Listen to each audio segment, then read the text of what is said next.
മുള്ളൻ പന്നിയെ തല്ലിക്കൊന്ന കേസിൽ ഒടുവിൽ RFOയ്ക്ക് മുന്നിൽ കീഴടങ്ങി വെള്ളനാട് ശശി. തെളിവെടുപ്പിനിടെ മാധ്യമപ്രവർത്തകർക്കു നേരെ ആക്രോശം. വനംവകുപ്പ് ഉദ്യോഗസ്ഥരുടെ അനാസ്ഥയ്ക്കെതിരെ വിമർശനമുയർന്ന കേസിലാണ് ശശിയുടെ നാടകീയ കീഴടങ്ങൽ.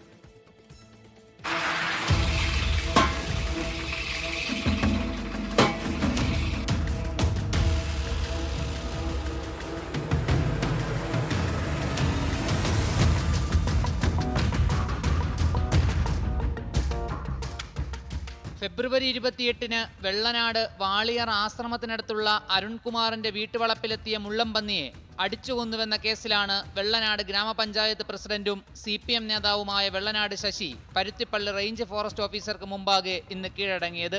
ദിവസങ്ങളായി വനംവകുപ്പ് ഉദ്യോഗസ്ഥരെ ഇരുട്ടിൽ നിർത്തിയ കേസിൽ വൈകിട്ട് 3:30-യോടെയാണ് വെള്ളനാട് ശശിയുടെ കീഴടങ്ങൽ. സംഭവത്തിൽ മുൻകൂർ ജാമ്യത്തിനായി ശശി തിരുവനന്തപുരം സെഷൻസ് കോടതിയിലെത്തിയെങ്കിലും കോടതി ജാമ്യം നൽകിയിരുന്നില്ല.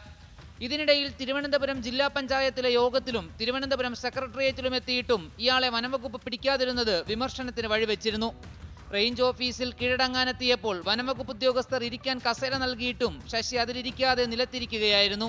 ഞാൻ പ്രതിയാണെന്നും താഴെ ഇരിക്കാമെന്നും എനിക്ക് സൗജന്യം വേണ്ടെന്നുമായിരുന്നു ശശിയുടെ മറുപടി.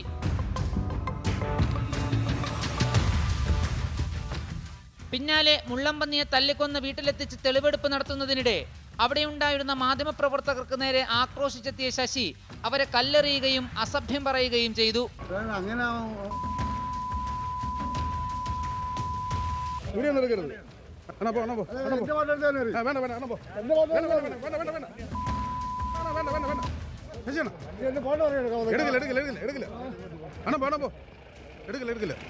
വന്യജീവി സംരക്ഷണ നിയമത്തിന്റെ പരിധിയിൽ വരുന്ന മുള്ളംപന്നിയെ തല്ലിക്കൊന്നതിന് വനം വകുപ്പ് ജാമ്യമില്ലാ വകുപ്പ് ചുമത്തി കേസെടുത്തിട്ടും വനപാലകരെ അധികാരഹുങ്കിന്റെ പ്രിവിലേജ് ഉപയോഗിച്ച് ദിവസങ്ങളോളം ഇരുട്ടിൽ നിർത്തിയിട്ടും നാടകീയമായ കീഴടങ്ങലും തെളിവെടുപ്പും റിപ്പോർട്ട് ചെയ്യാനെത്തിയ മാധ്യമപ്രവർത്തകർക്ക് നേരെ കല്ലുമായി ആക്രോശിച്ചടുക്കാൻ വെള്ളനാട് ശശിക്ക് എവിടെ നിന്നാണ് ധൈര്യം കിട്ടിയത് എന്നതാണ് ഇതിലെ പ്രധാന ചോദ്യം.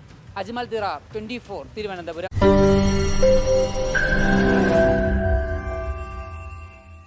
ലോകത്തെവിടെയായാലും ഏത് സമയത്തും 24 വാർത്തകളും ഓഗ്മെന്റഡ് റിയാലിറ്റി പാക്കേജുകളും എക്സ്പ്ലെയിനറുകളും വിശദമായി കാണാൻ ഞങ്ങളുടെ YouTube ചാനൽ നിങ്ങൾക്ക് സബ്സ്ക്രൈബ് ചെയ്യാം.